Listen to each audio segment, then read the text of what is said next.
Bonjour et bienvenue sur Medi 1 TV. Sanctions économiques de la CEDEAO, surenchère verbale avec Paris et cohésion intérieure à préserver.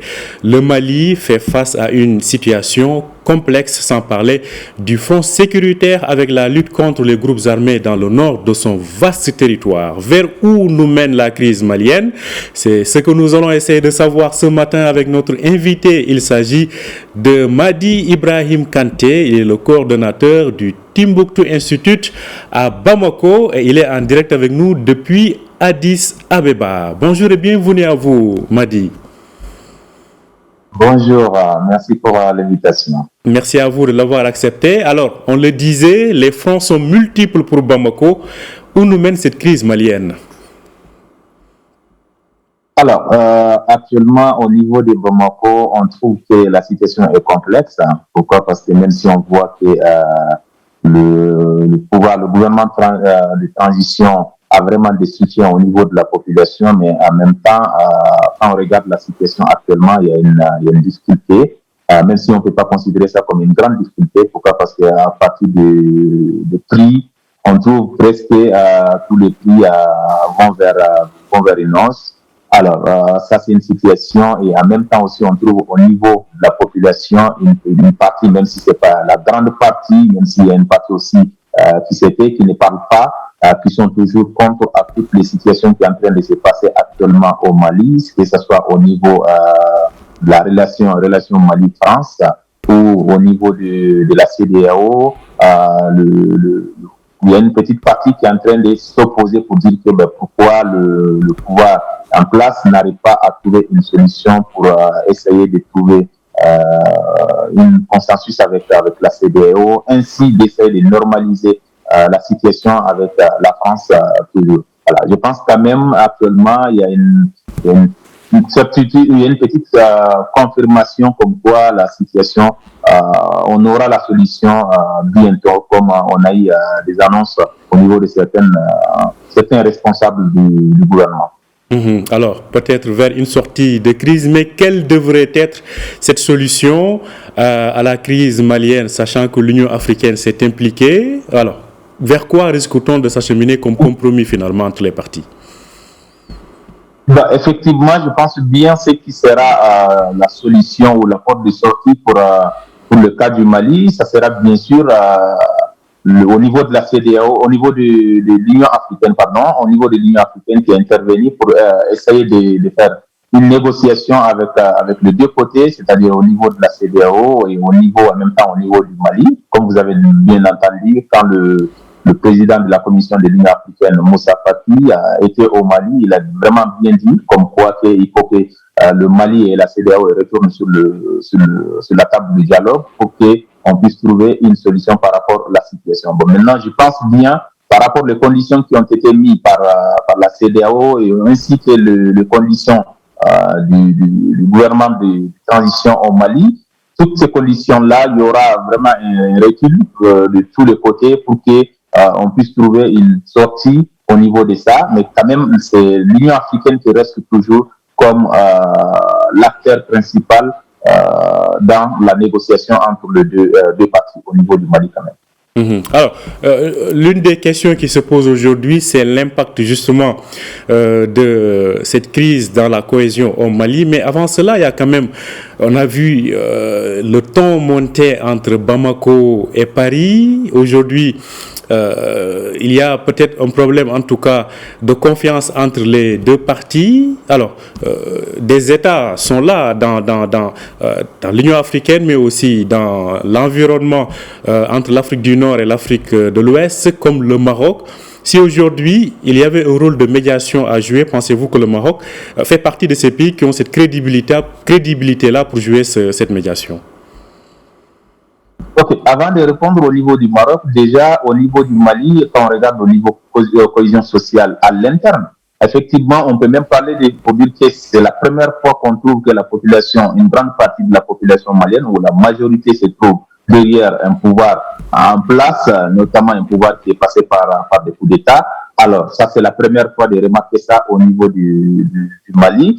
Même les personnes ou les gens qui étaient contre le régime actuel Alors, quand les sanctions sont tombées, presque la quasi-totalité de ces gens se trouvaient déjà au niveau de ce qui concerne le soutien pour le Mali, même si on ne dit pas soutien pour le pouvoir, mais plutôt soutien pour le Mali contre toutes les sanctions et contre toutes les situations qui se passent actuellement au niveau du Mali, entre le Mali et la France. Concernant le médiation, je pense bien, j'étais plusieurs fois au Maroc et puis je connais déjà le Maroc. Alors, le Maroc a toute une crédibilité pour être médiateur dans cette situation. Pourquoi? Parce que le Maroc, déjà, c'est un pays qui a de bonnes relations, pas seulement avec le Mali, mais plutôt avec la totalité des pays d'Afrique de l'Ouest. Alors, dans ce cas-là, si on regarde au niveau de la CEDEAO, le Maroc entretient de bonnes relations avec la grande partie de ces pays. Alors, à partir de celle-là, et en même temps, en tant qu'ami, en tant que partenaire du Mali depuis l'indépendance, parce que si on regarde la relation Mali-Maroc, ça n'a pas commencé aujourd'hui, comme vous le savez déjà, depuis l'indépendance. Alors, Maroc peut jouer vraiment un rôle dans cette situation en entretenant une médiation au niveau de la CEDEAO et en même temps au niveau du Mali aussi, pour qu'on puisse trouver une solution par rapport à la situation. Voilà, voici un peu Maroc, la position du Maroc dans la situation. Vraiment, ils peuvent jouer un rôle, surtout ils entretiennent aussi au niveau local, c'est-à-dire au Maroc. Si on parle au Mali, on parle de Maroc, vraiment on parle d'un pays ami, un pays proche. Voilà, dans cette situation, je pense que le Maroc a un rôle à jouer. Alors, le Maroc a un rôle à jouer donc pour faciliter l'entente entre les différentes parties, des parties en tout cas entre lesquelles on sent que le torchon brûle, notamment la France. Là aussi, pensez-vous que Bamako et Paris pourront réussir à trouver une situation qui satisfait tout le monde, notamment en revenant sur cette surenchère verbale qu'on est en train de constater actuellement? La question sur la relation entre Bamako et Paris est vraiment très difficile et tendue, vraiment tendue. Pourquoi? Parce que avec les propos qu'on est en train de voir au niveau des deux côtés, côté de la France et côté du Mali, je ne pense pas si facilement les deux pays peuvent surmonter sur la situation actuelle. Pourquoi? Parce que il n'y a pas de. Actuellement, on ne voit pas vraiment les deux côtés ne va pas vers un dialogue constructif. Pourquoi? Parce que si on essaye entre deux pays d'utiliser le média comme une solution de sortie, je pense que ça sera un peu difficile. Alors, pour le cas actuellement, notamment ce qui est en train de se passer au niveau du Mali concernant les troupes danoises, alors ça aussi, ça pose des problèmes. Pourquoi? Parce que la France voit qu'au niveau du Mali, c'est la France qui a fait venir les troupes danoises. Alors, quand le Mali commence à demander de quitter, alors ça aussi, ça montait encore le ton plus. Alors, on trouve la situation vraiment, c'est pas vers la sortie, la sortie, comme vous avez déjà entendu que le ministre des Affaires étrangères du Mali qui disait, on peut aller au-delà de cette situation. Alors ça aussi, c'est une situation qui est un peu difficile avec des réponses venant des parties. C'est pas du tout facile de sortir facilement de cette situation entre le Mali et la France actuellement. Alors, en dehors du Mali, on voit que la situation quand même est des plus complexes dans la sous-région ouest-africaine. On pense notamment au cas de la Guinée et plus récemment au Burkina Faso, où séjourne actuellement une délégation de la CEDEAO, une délégation ministérielle y est attendue, avant un nouveau sommet donc des chefs d'État. Alors, Mali, Guinée, Burkina, finalement, c'est la région pour certains qui se retrouvent fragilisée, pour d'autres, les civils ont failli et que les armées ont raison de prendre le pouvoir. Comment analysez-vous tout cela? Oui, en fait, quand j'ai regardé la situation en Afrique de l'Ouest, comme j'avais déjà écrit un article sur le coup d'État au Mali, j'ai vu actuellement que l'Afrique de l'Ouest est en train de retourner vers les années de coup d'État actuellement. Pourquoi? Parce que les années de coup d'État, en réalité, ça commençait comme ça, c'est-à-dire un pays commence à faire un coup d'État et après on voit les autres pays, comme on dit en sciences politiques, c'est comme c'est devenu domino. En fait, un pays tombe dans un coup d'État et après il y a d'autres pays qui viennent après successivement. C'est pas seulement ça, mais la différence entre les années du coup d'État en Afrique de l'Ouest et le coup d'État d'aujourd'hui, c'est-à-dire les années des coups d'État, c'est pas tous les coups d'État qui ont été soutenus par la population, mais cette fois-ci, on trouve avec, notamment dans le Sahel, la crise sécuritaire qui existe actuellement dans le Sahel, on trouve que la population en a marre de cette situation, qui n'arrive pas à sortir, qui est le première victime